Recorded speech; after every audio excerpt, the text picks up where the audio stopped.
Lockdown में सरकार को पहले तो इस बीमारी से जूझना पड़ रहा है, फिर इसके बाद इस बीमारी से जूझती हुई अर्थव्यवस्था में आ रही लगातार गिरावट को भी संभालना पड़ रहा है। इस सब के बाद लगता है अब उन बिचौलियों से भी सरकार को ही निपटना पड़ेगा जो पैसे लेकर लोगों को उनके घर पहुंचा रहे हैं। यानी कि मोदी सरकार तो स्पेशल ट्रेनों के जरिए श्रमिकों को उनके घर पहुंचाने का काम कर रही है, लेकिन जो बिचौलिए हैं वो श्रमिकों से पैसे ऐंठ रहे हैं। वाराणसी लॉकडाउन में फंसे 1200 यात्रियों को गुजरात से शनिवार शाम को ट्रेन कैंट स्टेशन लेकर पहुंची। इनमें ज्यादातर यात्री वो थे जो लूमों में काम करने वाले हैं। यहाँ इन सभी लोगों ने शिकायत की कि बिचौलियों ने उनसे पैसा लिया है। यात्री गणेश कनौजिया ने बताया कि 4 मई को उनकी मां का देहांत हो गया। उनकी अंत्येष्टि में शामिल नहीं हो पाया, लेकिन मन में सुकून है कि त्रयोदशी में शामिल हो जाऊंगा। 630 रुपए लेकर टिकट दिया गया था। क्या करेंगे, जा रहे हैं। अपनी माँ मेरी एक्सपायर हो गई है। अच्छा, अब जा रहे हैं, जाने को अभी मिला इजाजत, तो अभी जा रहे हैं। कब एक्सपायर की? अब हो गया 4 तारीख को एक्सपायर हुई है। अच्छा, उनकी अंत्येष्टि में नहीं जा पाए? नहीं जा पाए सर। क्या लॉकडाउन लगा हुआ था तो जा ही नहीं पा रहे थे, जाने को मिला ही नहीं। दो बार गए थे थाने पे लेने इजाजत, बोले नहीं जब गाड़ी जाएगी तो जाना। अच्छा, हाँ, कितनी उम्र था उनका? हो गया था 70 बरस हो गया था। अच्छा, यहाँ कैसे पहुँचे हैं? यहाँ पे वो अपने जो लॉकडाउन का वो फॉर्म भरा तो यहाँ पे पहुँच गए। तो पैसा भी देना पड़ा आपको? टिकट का दाम? हाँ, देना पड़ा। कितना दिए? 630 रुपए। कौन लिया? जहाँ पे लगा था वहीं पे देना पड़ा। जब भर रहे थे सब, हाँ। तो वहाँ पे हम भी गए, अपना फार्म भरे। कौन लिया आपसे पैसा? सरकारी कर्मचारी था? कौन? सरकारी कर्मचारी नहीं था। हाँ? दूसरा कोई था। तो बोले मिल जाएगा। टिकट पे भी 610 रुपया 630 रुपया लिखा हुआ नहीं, है। सरकार तो कह रही है हम फ्री में ला रहे हैं। हाँ, तो नहीं ले आ रहे हैं, नहीं तो कहाँ से ले आ रहे हैं? क्या टिकट पे तो दिया हुआ है, देखिए। अच्छा, और ये बताइए, आपकी माता जी एक्सपायर कर गई, कितना तकलीफ हुआ कि आप जा नहीं पाए घर? तो क्या करें, नहीं जा पाए तो क्या करें जब नहीं मिला तो। परेशानी थी खाने पीने का, और फिर मान लीजिए हम लोग रह रहे हैं भाड़े पर मकान, भाड़े वाला भी भाड़ा चढ़ रहा था और राशन पताई भी नहीं मिली हम लोगों को, इसलिए हम लोग ऐसे किए हैं। तो कैसे यहाँ तक पहुँचे? पैसा लगा? पैसा तो लगा है। टिकट का देखिए, हम लोग टिकट हाथ में लिए हैं। हम लोगों के पास 730 रुपये लिए हैं, लेकिन इसका टिकट पर पैसा लिखा हुआ है 630 रुपये है। हाँ, कितना लिया गया? 730 रुपये लिए हैं। खाने में क्या मिला? खाने में एक दिन रात को यहाँ पर मिला था हम लोग को पूरी सब्जी, बाकी तो हम लोग उसी तरह न खाना मिला न पानी मिला, कुछ ऐसा ही आ रहे हैं। अब बनारस आ गए हैं तो क्या करेंगे अब आप लोग? नौकरी करेंगे हम लोग को, जो हमारी सरकार चाहेगी वो लोग हम लोगों को। अगर अच्छा, कहीं ये लगा, बताइए, इस पे 630 रुपए लिखा है। हाँ, और एक्स्ट्रा पैसा क्यों लिया गया? एक्स्ट्रा पैसा अब ये ऑनलाइन जो कराए हैं, अब वो क्या किए हैं अभी हम लोगों को पता नहीं है। आपसे पैसा किसने लिया? हम लोगों के चाली में एक रहते थे, कोई भाजपा का ही था, मेंबर चाहे नेता जो भी रहे हो वही कराए थे। भाजपा का था? हाँ। अच्छा, कौन था वो?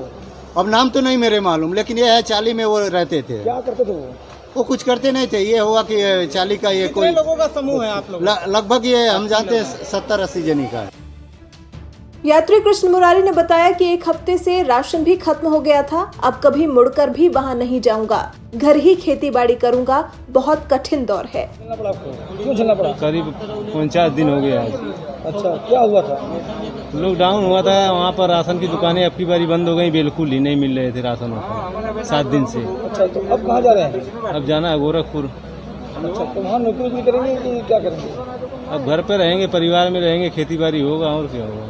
अच्छा, तो कितने टिकट मिला आपको? 700 रुपये लिए थे, 730 रुपये और 630 का टिकट है। कौन लिया था? भाजपा के कार्यालय पे गए थे हम लोग वो कराने के लिए। टिकट कब मिला आपको?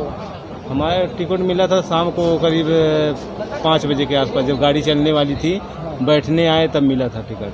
अच्छा, बाहर ही। तो ऐसे भाजपा नेता क्या कहेंगे आप, जो इस तरह का बोले जा रहा है पैसा नहीं लिया जा रहा है और आप पैसा दिए हैं? खाने में क्या मिला? खाने में क्या, वही पूरी और सब्जी मिली थी। अच्छा, कितना घंटा हो गया?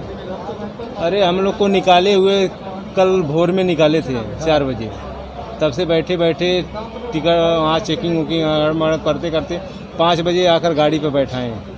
खाना में क्या मिला? खाने में वही रात को 9 बजे मिला था पूरी सब्जी। हाँ, कितना घंटा हो गया रहता है तो? तो भी हो गया 36 घंटे से ऊपर हो गया, 36-40 घंटे के आसपास। तो प्रशासन से क्या कहना चाहेंगे आप लोग? क्या कहना चाहेंगे, जो करने वाले हैं वो गलत हैं, प्रशासन वाले इस समय जो कर रहे हैं वहाँ काम। ज्यादातर यात्रियों से बात करने पर पता चला कि बिचौलियों ने यात्रियों से पैसे लिए। सरकार को इस ओर काफी ध्यान देने की जरूरत है।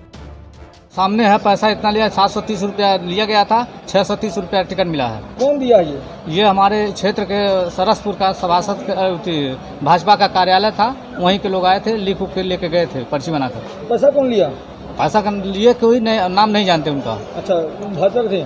हाँ, वो वहीं कार्यालय में से आए थे, वो लेके गए, भाजपा का। अच्छा, कितना लिया पैसा?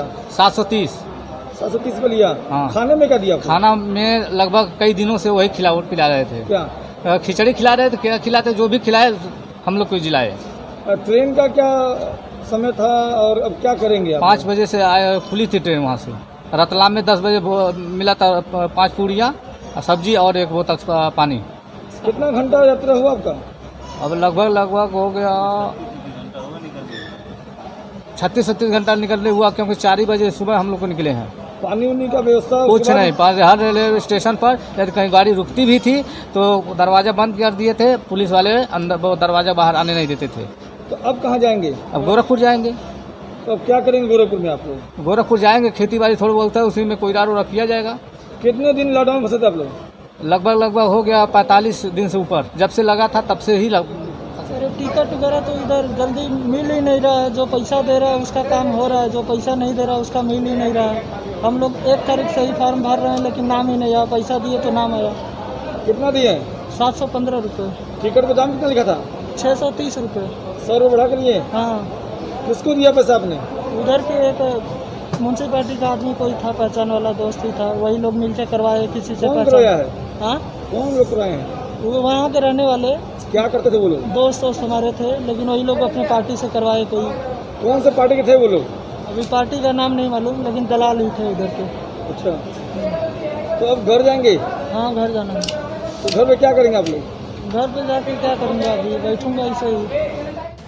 स्टेशन मास्टर आनंद मोहन ने बताया कि कुल 4 ट्रेनें अभी तक आई हैं। सभी के खाने का इंतजाम कर दिया गया है। 50 बसें भी लगाई गई हैं।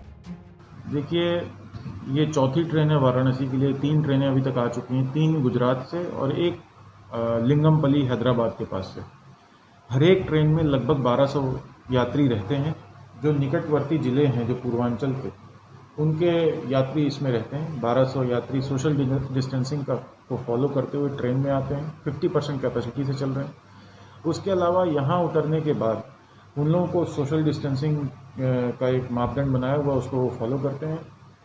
उनकी थर्मल स्क्रीनिंग होती है।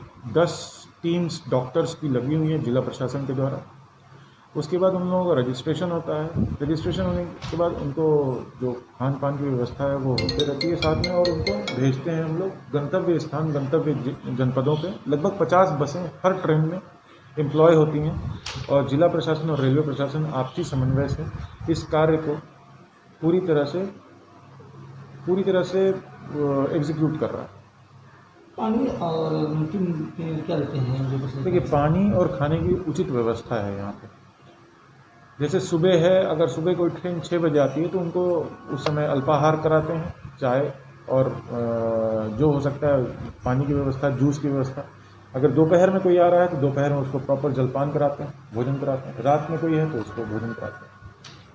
सरकार तो अपनी तरफ से सभी इंतजाम कर रही है, लेकिन बिचौलिए परेशान लोगों से पैसे लूटकर सरकार की छवि को खराब करने की कोशिश कर रहे हैं। सरकार को तत्काल ही ऐसे लोगों पर शिकंजा कसना चाहिए और इनके खिलाफ कठोर से कठोर कार्रवाई करनी चाहिए।